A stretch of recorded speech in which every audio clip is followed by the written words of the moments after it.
Cern Basher is here yet again. There's more. There's more and more. He has found things to talk about, even beyond what I come up to talk about. I don't know how you do it, Cern. It's shocking because you are the master at coming up with things to talk about. I don't know about the master, but anyway, I won't tell you what my mother said about my mouth. No, that, yeah. Yeah, she was, it's repeatable. You can say it in Oh, company. It's okay. Yeah, but it was I just, I can only take so much grief from the customers. So comment below what you think about my mouth. There you go. That might be the way to do it. Cern, you have been searching around looking for pictures of Cybertrucks, I assume. You know me well. And these days, you don't have to look too far. Although I'm staying away from the images of, burned out and damaged Cybertrucks. You're not going to show us any of those. Don't need to show any of those. No, No, they're, no, they're too they're too beautiful to do that to people. I want to ask you. I mean, this is like, our show is usually a little lighthearted, but do you have anything to say to the folks out there that are laughing? The people that are burning them. I Yeah. assume they are slightly off. No, okay, more than slightly off. More than slightly off. Probably need to be in a mental institution or in a jail cell. What I'm wondering about right now is the people that are like the ex-vice presidential candidate, getting giddy over the idea of a major U.S. company's stock going down, or late night comedians and their crowds laughing and cheering the fact that Teslas are being burned and facilities. Do you have thoughts about this? Well, I don't know that I've got any unique thoughts that you probably haven't already shared. I think it's a shame. I think it's unnecessary. Obviously they're doing it over their, perceived hatred of Elon, Right. right? And thinking that this is justified in some way. It's not. I think it'll pass. I think that the strong arm of the law will catch up with many of these people, and people will realize that this is not a very smart thing to do. Yeah. Yeah. It's really, it's kind of shocking. I mean, um, I haven't really been able to understand a lot of the violent protests of the last 10 years. They Yeah. always seem to be kind of based on a lie, but we don't need to dig into that. But in this particular case, they're based on a lie again. They're the idea that Elon could or would cut Social Security is nonsense. I mean, it's just completely crazy. The idea that he would, based on his entire life, I mean, if you're going to call somebody a Nazi, or complain that they're autocratic or that they got some kind of megalomania going on, you would think you would look at the total life, the total picture, but they don't seem to be doing any even close to, and it's all out there. Right. I've got biographies written. We've got hundreds of hours of video, and there's other people that have written autobiographies. I mean, sorry, biographies. There's nothing in his life that would suggest any such thing. So it's just more nonsense. Yeah, I mean, it still shows the power of the media, right, in this day and age. Yeah. As much as we like to think now that we have X and, we have free speech and all that, and we can counteract those forces, there's a long way to go there, Yeah. right? There's a long way to go. I think that people still allow the media to make up their minds for them. The media is very good at stoking fear, Yeah. right, and rage and outrage and all that. And that's a shame. Yeah. I wish that people would be a little bit more thoughtful about things. But I guess in today's world where they've got, 3 seconds to make up their mind about something, Right. that's where we're at. Yeah, Yeah. and I have to admit a little bit, and I know we have a long show to go here, but I wonder how many of you out there, I don't know, Cern, whether this is happening to you. I have finally succumbed to the 1 minute.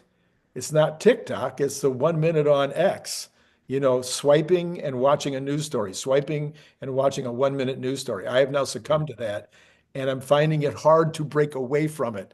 I'm getting that endorphin hit, and I'm like, okay, I want to go watch my TV program, and I'm not. I'm just flipping that thing because of that hit. Have you found any of that going on in your life? Not so much. I mean, I guess, we're all kind of wrapped up in that, but, it was interesting. I watched a video about a teacher complaining about that with her students, I did too. I saw that. right? And unless the lesson is captivating to the students very quickly, then they lose interest. Right. And that's a real shame. And I don't know how we fix that, necessarily, because I don't know that the world's going to change. Yeah. Yeah. Yeah. And if we're getting that 1 minute flip on Yeah. TikTok or wherever it is, and some of that is this inflammatory material, Yeah. all of a sudden your algo is going to go to that repeatedly. Right. Yeah. So it's okay. Let's get into a happier subject now. All right. Well, let's bring up some bright new orange Cybertrucks. Okay. That's a good one. Being from Florida, I think this should be the requirement for the color of Cybertrucks in Florida. They should all be orange. Although, again, you would argue that California would, Well, yes, be but orange. you guys are just a little bit more willing to play with the color scheme in your entire architecture. We Yes. don't have that architectural like light greens and stuff going on out here. You can pretty much get away with anything in Florida. Any color building you want, it's good. And same applies with vehicles here. Here you go. Yeah. All right. Usual disclaimer. Okay. So we do have a little bit of, I guess, not so good news today for Tesla. We've got this NHTSA recall of all of the 46,000 plus Cybertrucks that have been produced so far. There's a trim around the exterior of the truck. It's a stainless steel trim, and apparently about 1% of the Cybertrucks have adhesive that can fail, causing this to come off. 1%. Okay. Yeah. So they're going to recall all of them Okay. to fix, the 1% or so that this is an issue for. Right. I guess because maybe they can't tell, exactly which of the 46,000 need to be fixed. They need to recall all of them to see. Right. So this is a case where an over-the-year software update, doesn't solve the problem, No. right? And so, it'll be a free fix for the Cybertruck owners. Huh? So, the most interesting part of this news was the fact that Tesla has, delivered 46,000 Cybertrucks. Right. Right. Yes. Which I think is a little bit lower than a lot of people had hoped for. Oh, absolutely. Right? Yeah, I would say that almost everybody was in around 70,000 for last year, and Yeah. now we're a quarter into this year. So I guess the good news, those numbers would have only been through the end of February. They mentioned in the yeah. Yeah. So here's the NHTSA notification here. And then here's the image of the parts that are in question.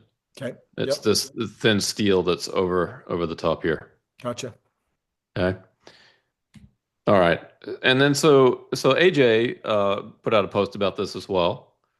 And he says, the point of this post is not about the recall, right? This happens all the time in the auto industry. Sure. But about the number of Cybertrucks.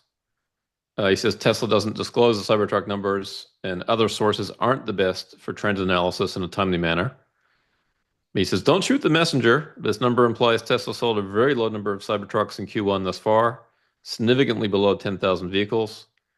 Although it's not a financially a needle mover in Q1, analysts will likely write off Cybertruck for the rest of the year. That seems a little extreme to me. Yes. Yes. Anyway, that's fine. They can do what they want. So that's his post.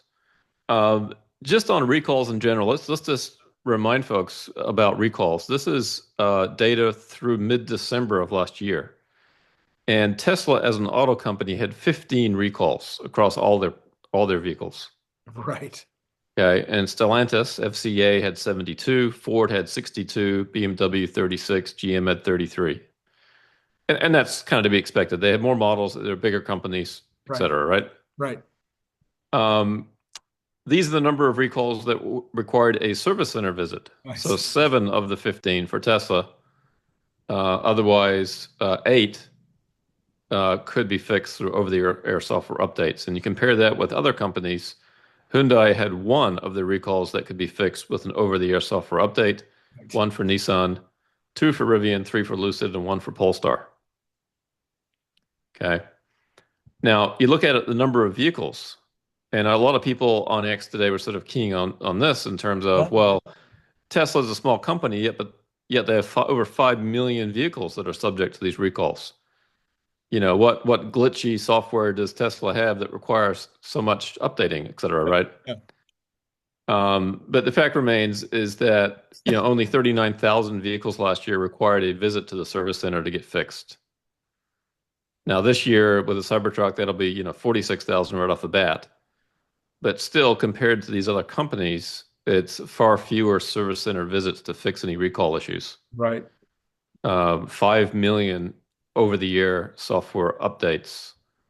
5 million vehicles were fixed with over-the-air software updates for Tesla. And I believe many of those, or at least some of those, were where Tesla themselves called out their own problem to NHTSA.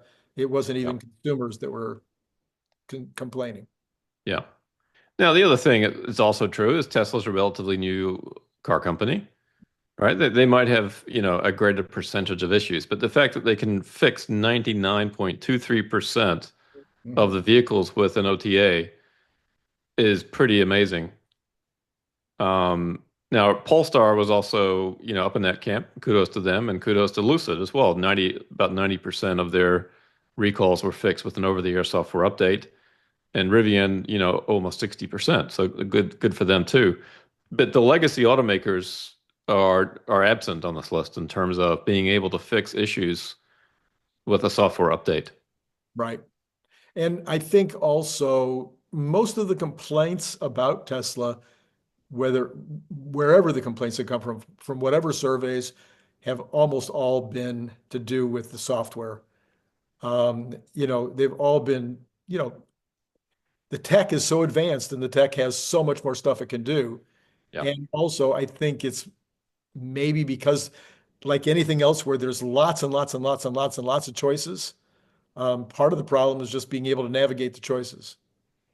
That's right. And I would also say this too, because it's a software-defined vehicle, it's not just recalls they can fix, but they can also actually add new functionality to the vehicles. Right. And that's not reflective in these numbers. Right. Right. And these other companies cannot do that. So you buy a vehicle from Tesla, it's 3 or 4 years old, they're still making it better. Right. Whereas a vehicle from a legacy automaker, they can't do that. So that's also kind of an important thing, I think, as it relates to this. Mhm.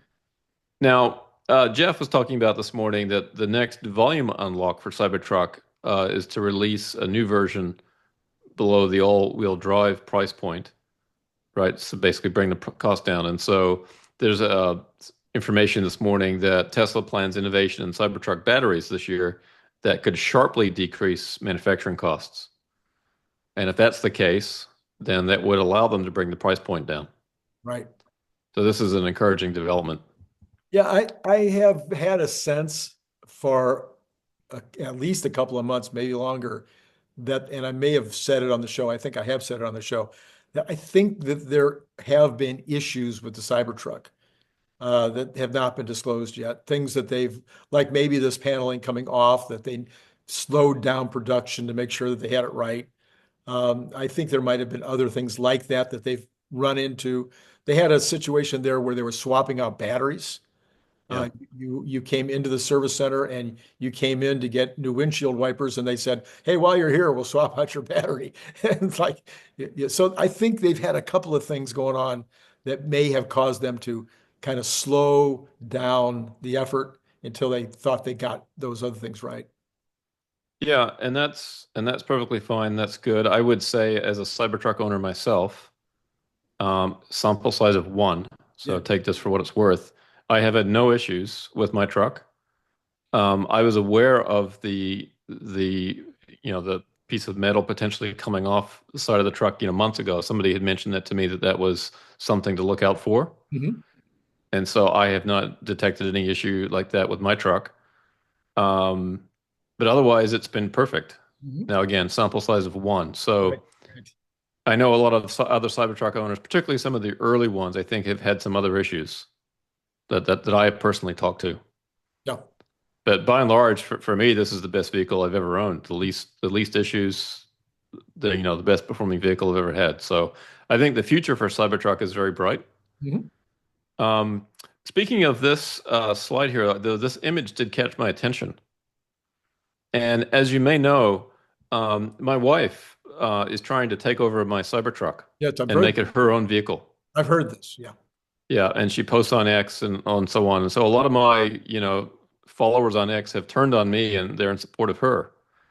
You find out who your true friends are, Randy, when your wife tries to take your Cybertruck. But this gave me I can imagine a song here. right. My wife tried to take my Cybertruck away. I'm sure there's a way to Yeah, do this. Yeah, yeah, should be a good country song in that. yeah, yeah. But this image gave me an idea. This is how I should store my Cybertruck in my garage. This would make it very difficult for her if I took the wheels and the doors off to drive it, And the wheels. Yeah. right? So thanks, Tesla. Thanks for this idea. I think I may install something like this in my garage. Very cool. Very cool. Yeah. Anyway, speaking of Cybertruck, this is either today or yesterday, probably yesterday. Joe Techmeyer spotted, 350 to 400 Cybertrucks at the factory. So maybe with the problems resolved, they're starting to ramp up production again. Right. Right. Again, this is an early example of this, but some of these images are quite beautiful. They look like toy cars from a distance, Yeah. right? Yeah. It's still striking to me to see lots of Cybertrucks in one spot. To me, it's a very beautiful sight. And then just some other shots he took around the factory. Joe has been great at documenting things around Giga Texas. A nice shiny orange roadster there. Yeah. And this is on top of the parking garage. Hmm. And you can see a bunch of cars with, I believe, LiDAR installed on top for testing purposes. Mhm. This does not mean that Tesla is going to be installing LiDAR in cars. But you can clearly see that they're working on, cybercab or, robotaxi type efforts to, I guess in a parking garage in terms of parking and things like that. So Yeah. that's obviously one issue that FSD right now is not so great at. Mm-hmm. Is parking or finding a spot in the parking lot, but though I'm sure they'll improve that pretty quickly. So there's quite a few vehicles here, it looks like, that are being tested. And that's just on the top floor of this parking garage. Right. Right. And then 3 cybercabs. I actually prefer it with just the black wheels. I'm not sure how you feel about that, Randy. Mm. And then behind a bus and just the aerial view, so on. Cybertruck getting carried away, although I do prefer this truck over the other one, Yeah. Okay. right? And it's going to be exciting to see more of these vehicles. And of course, all these trucking companies are going to paint them their own color so that we'll get quite a variety of Tesla Semi at some point here in the next year or so. All right. Speaking of beautiful cars, here is a fuchsia Model Y. Fierce fuchsia. Yeah. I don't know that I would get a Model Y this color, but it is pretty fancy. Looks edible. It does. Yeah. It looks pretty. Yeah, it's been customized.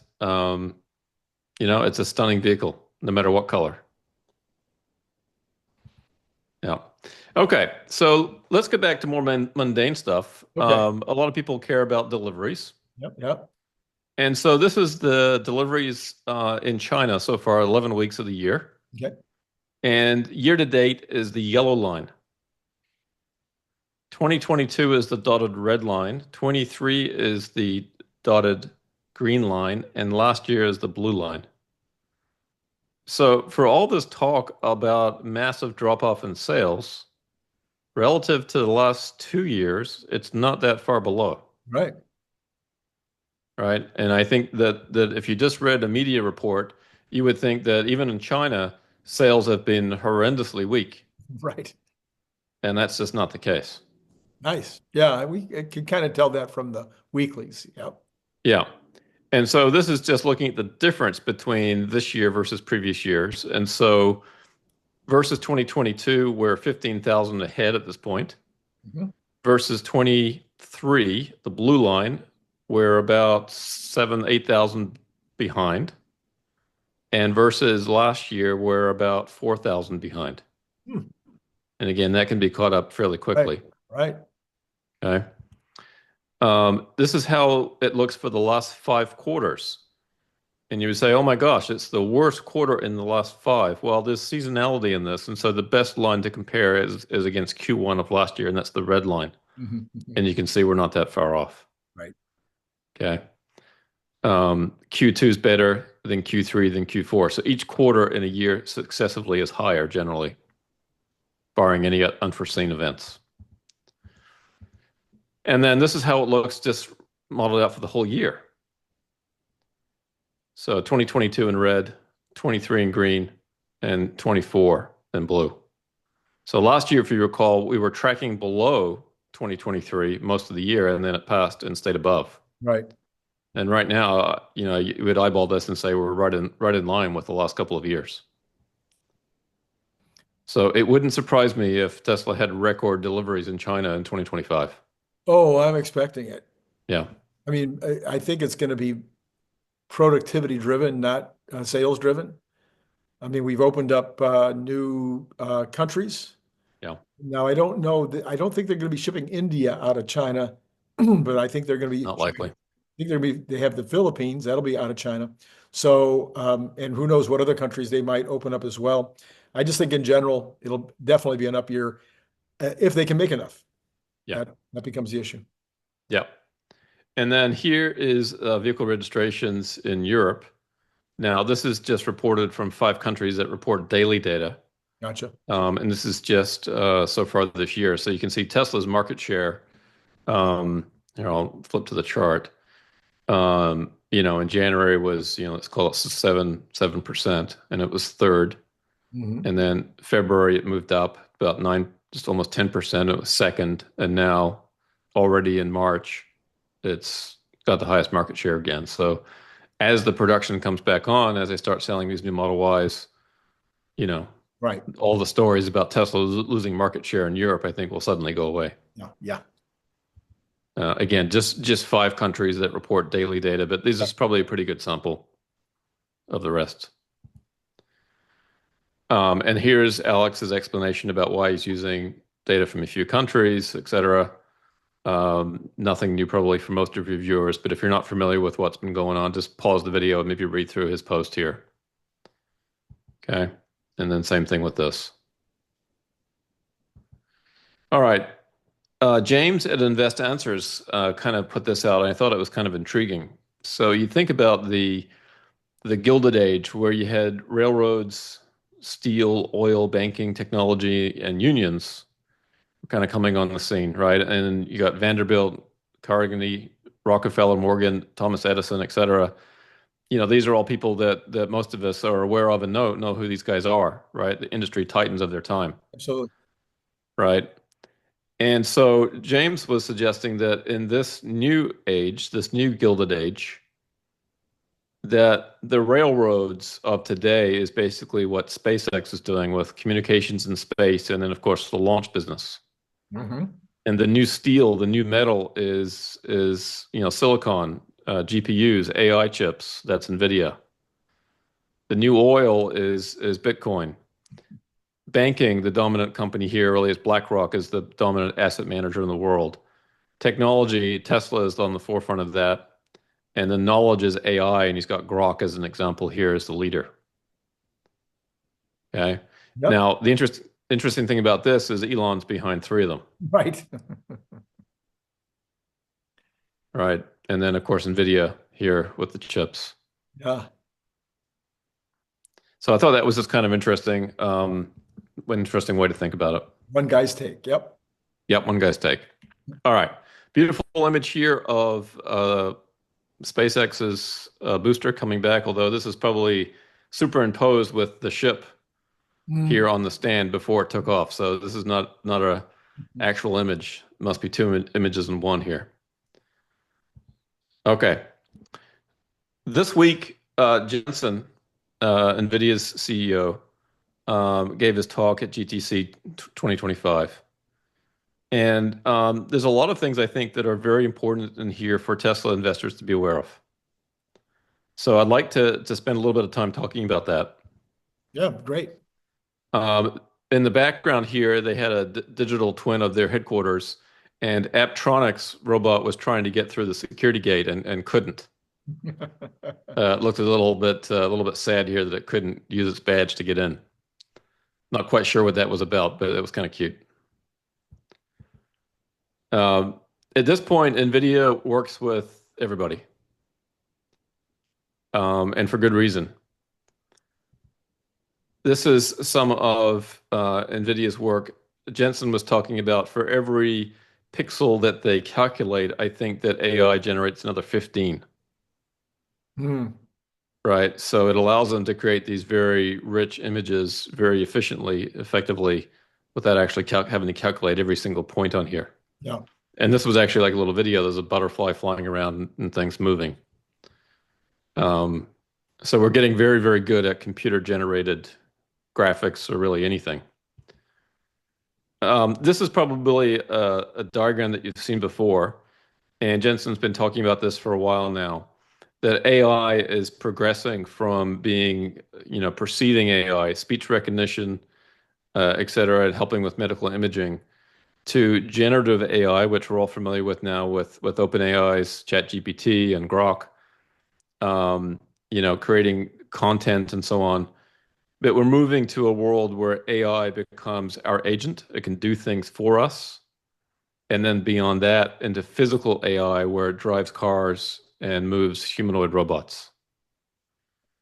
And you can think of this as kind of also the value chain. The investment opportunity gets bigger and bigger as we move up this curve. Right. Okay.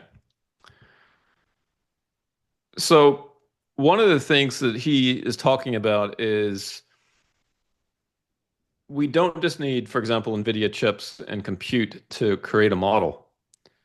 We also need a massive amount of compute to run these models. Mhm. And while DeepSeek showed us that we can run certain models using a lot less resources, that's only good for some applications. And NVIDIA's Jensen's comment on that was, you don't always want to hire the cheapest person to do every job. Sometimes it's better to hire a more expensive person Yeah. to do the job so they do the job right. And that was kind of his take on this. He says DeepSeek is good for a lot of things, but you're not going to use that kind of model for higher end tasks, right? Mhm. Or where you can't make a mistake. Now, where we're at today with AI is we've got these generative AI models that can now reason. Mhm. The AI is using itself and querying itself while it's thinking. It's kind of a recursive thing. Mhm. And that uses up a ton of resources. Yeah, I don't know if people have used the deep think on Grok or some of these others where it's actually telling you it's saying, okay, I'm going to go look at this particular website right now.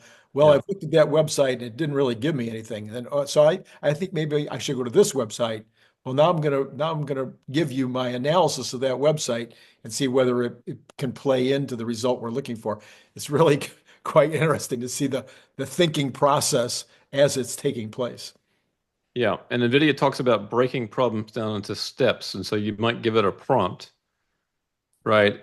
And as part of this, it figures out what the steps are, and then it runs it through the model. That's step one. And Mhm. then runs through the model to get to step two, right? So it's constantly using the model and using, AI resources to figure this out. And some of these steps now are, hundreds of steps, Yeah. right? So he's saying it's 100x, just a one-shot question, what's the capital city of France or something, right? It's just a one-shot question. When you ask an AI to do something that involves thinking and reasoning, using 100, potentially greater than 100x resources. Mhm. Okay. Mhm. All right. Now, just real quick, in terms of their sales, so the current generation of Hopper GPUs in 2024, they sold 1.3 million of those. So far, and this we're in March of 2025, they have orders for 3.6 million of the Blackwell GPUs. Hmm.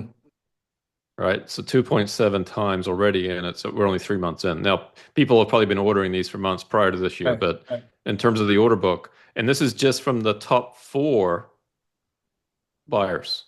Okay. Right? He was just sort of showing that if you're worried about lack of spending from the likes of Microsoft and Amazon and Yeah, Google, yeah. right, and Oracle, that don't worry, they're spending more. Well, half of that is Elon. Yeah. Okay. So this is probably one of the most important things to talk about. Jensen talks about this inflection point that we have with computing. So the old world of computing, you've got hand-coded software that runs on a computer that retrieves information that's stored in a computer, right? The new world of computing is software that is written by the computer itself. And the new interface is speech or a prompt that you might type in. Mhm. It's a totally different model of computing. And what he's saying is that the entire world is going to rewire itself for this new computing model.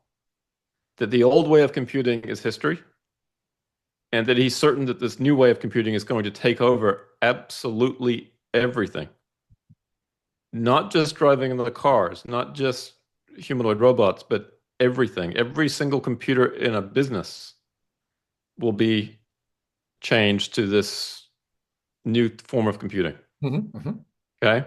So right now, NVIDIA has been riding this wave of data centers upgrading to this new form of computing. And he's saying that there's $1 trillion of spend, and eventually these purple bars will be the gold bars. Everything will be AI. Mhm, mhm. Right. So that's a huge opportunity for NVIDIA.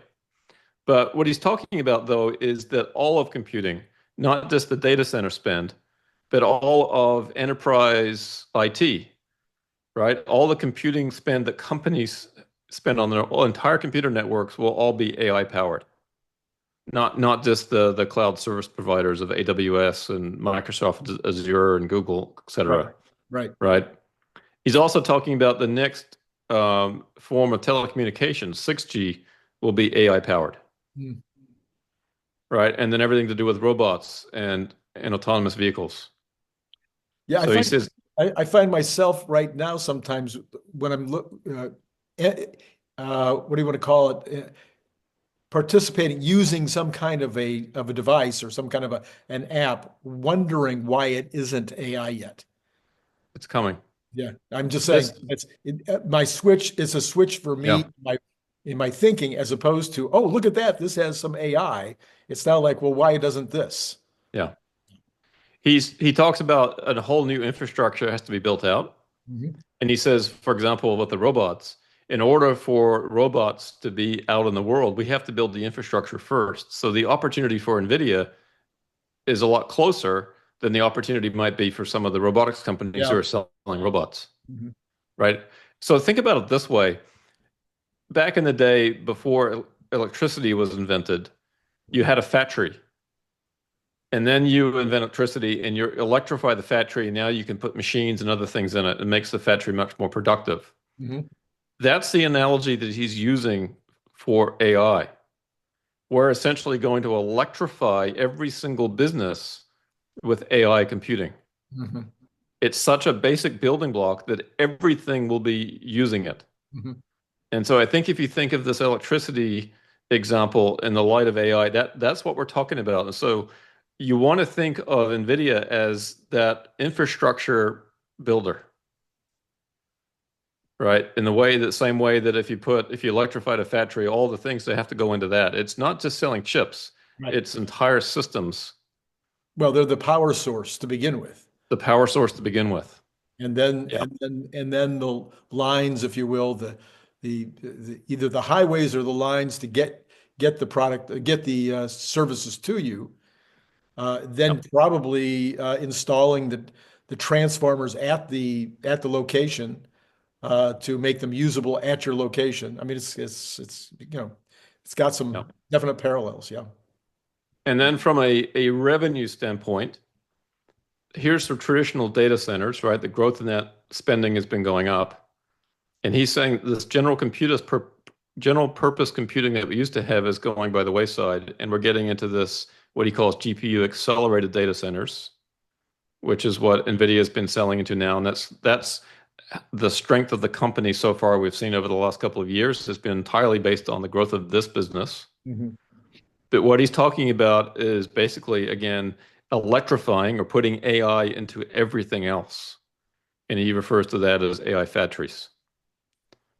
And Yeah. so he says, you know, it's hard to quantify what this opportunity is here, but he says, pick your favorite number, and it's going to be in the trillions.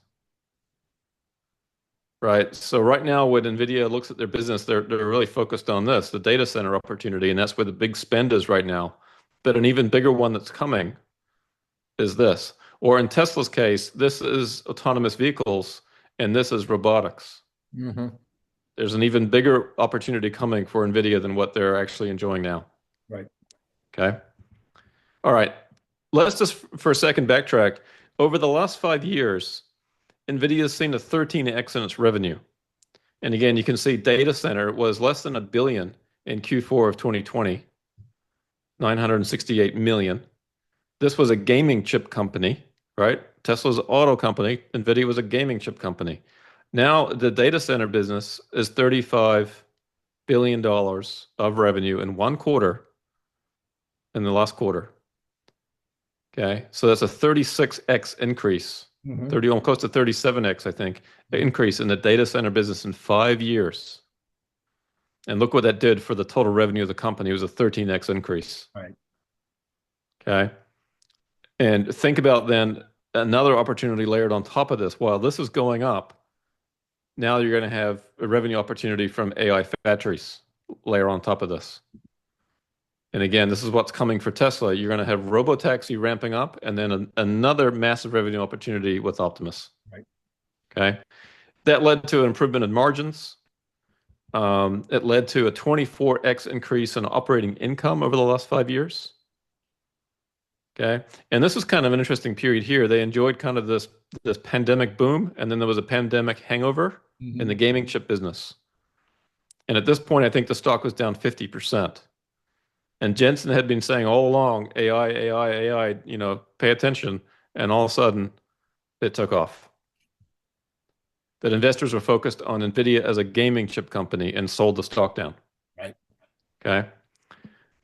The stock over the last 5 years has gone from a $165 billion company to 3.2 trillion at the end of the quarter when they announced. So it was a 19x increase in the stock price.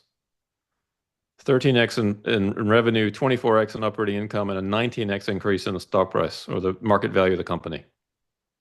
Okay. And then this is something that I like to look at. Everybody's so focused on PE. If you would have looked at NVIDIA's PE 5 years ago, it would have looked high because of the depressed earnings. But with the benefit of hindsight, because we now know what the earnings power of the company is today, the PE 5 years ago was about 2 based on this last quarter's earnings annualized. So I'm looking kind of at a 5-year PE instead of a 1-year PE. Mm-hmm. You could have bought NVIDIA stock at 2 times or less if you go back a little further, 2 times earnings 5 years ago. Right? So with the benefit of hindsight, we can see how cheap it was. And I think this is the nature of what Adam Jonas at Morgan Stanley calls AI compounders. AI is driving this business and it's allowing them to compound this growth. It makes the stock look so incredibly cheap 5 years ago. And I'm making the case that Tesla is in a similar position potentially that NVIDIA is. And in our next video, we're going to talk about that in more detail. But before we do, let's just finish this.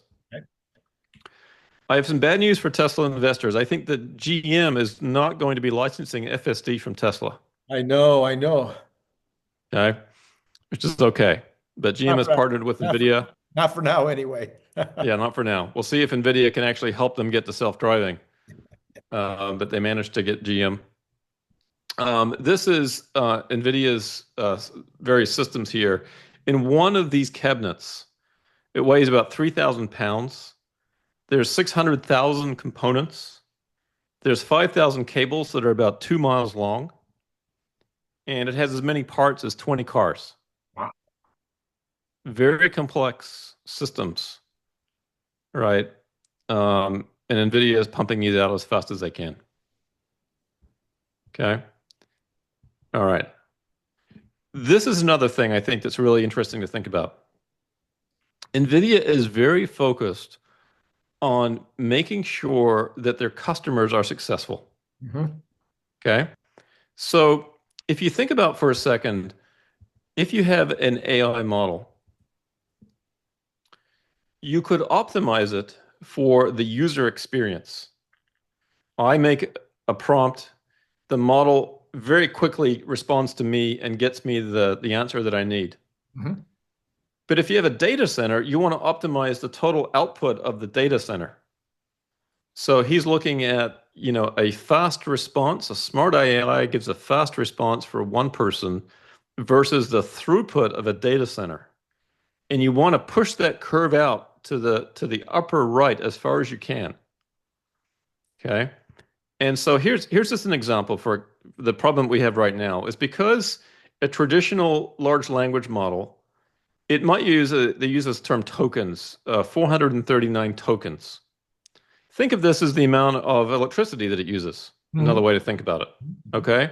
And this is a simple request. I need to seat 7 people around a table at my wedding reception, but my parents and in-laws should not sit next to each other.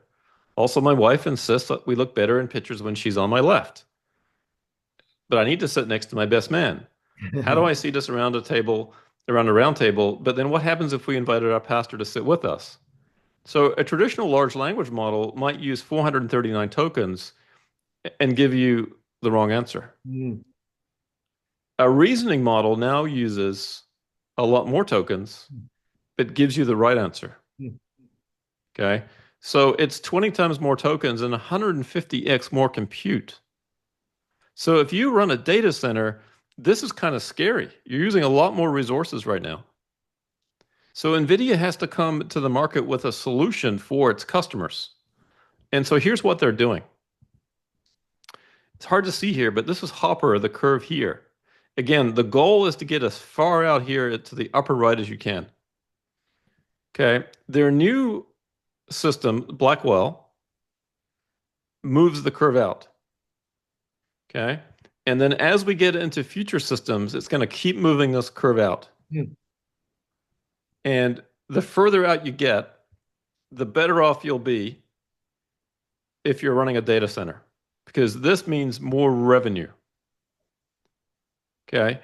You're fast for a single person, but your total throughput for the entire data center is going higher and higher. That's dollars in your pocket. Now, Jensen used to say that the more you spend, the more you save. Now he's saying the more you spend, the more you make. Okay. And so he's quite excited about that. So I'll just skip these. Here are some of the new products coming out. We've got Blackwell, a new version of that coming out in the second half of this year. We've got Vera Rubin next year. So we'll be talking about those systems in the second half of 2026, and then Rubin Ultra in the second half of 27, and so on. This new Rubin system has, I'll just direct you to this, 1,300 trillion transistors versus Blackwell at 130 trillion. So it's a 10x improvement. Okay. What does that mean? From Hopper to Blackwell to Rubin is a 900x improvement in performance. And yet the cost will be 3%. They're driving performance and improving costs. So think about, we've put electricity into the factory, but it was super expensive and not reliable. And now we're just improving that all the time at a rapid pace. Very fast. Yeah. Very fast. We're making that factory really hum, right? Okay. And then, of course, we get to the humanoid robots, which he's saying is the next multi-trillion-dollar industry. And he said that there is a shortage of 50 million jobs in the world. Right. And the robots you'd have to pay about $50,000 for. So that's a $2.5 trillion opportunity just with that. Right. And that's just the first 50 million. Yeah. Yeah. Okay. So there's a lot in this presentation that he covered, and it's really quite interesting. I think that as close as people follow NVIDIA, I think that most people still don't understand what's happening here. Yeah. And hopefully I've given the viewers some taste of that today. He said the whole DeepSeek thing was completely misunderstood. We're going to be using more AI inference, not less. And that's going to persist for a long, long time to come. Right? We're getting better answers. We're solving more problems, and it's going to require more computation, not less. They're moving out of the data center. They're going to be selling AI systems into every single business enterprise in the world. So the opportunity for NVIDIA is pretty enormous. In terms of like the next recession, he says he's not worried about a decrease in spending in AI because companies during recessions still spend money on what works and what generates revenue. And so they've solidly positioned themselves to help their customers make more money from buying their systems. He said their systems last longer than the competition.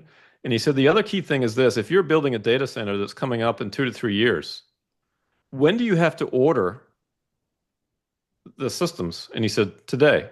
He says, what other company would you be comfortable placing $100 billion order for and getting the product in 2 or 3 years? He said, we're the only one.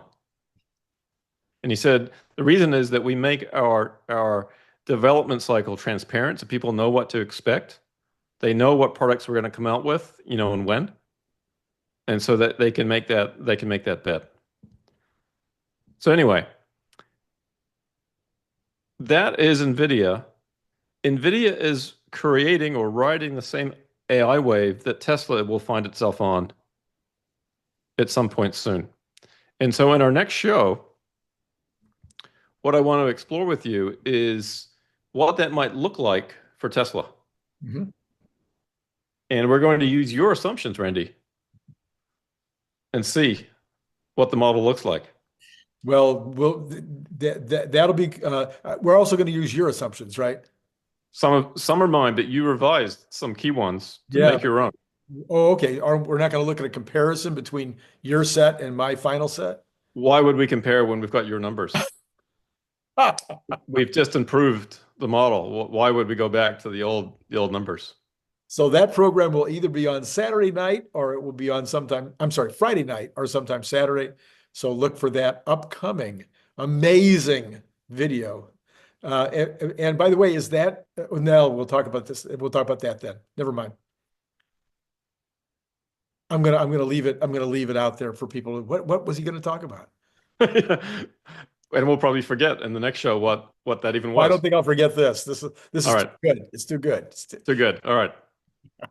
All right, well, sir. We'll see everybody in the next show. There you go. All right. And for all of you out there, as always, it's been great talking to you.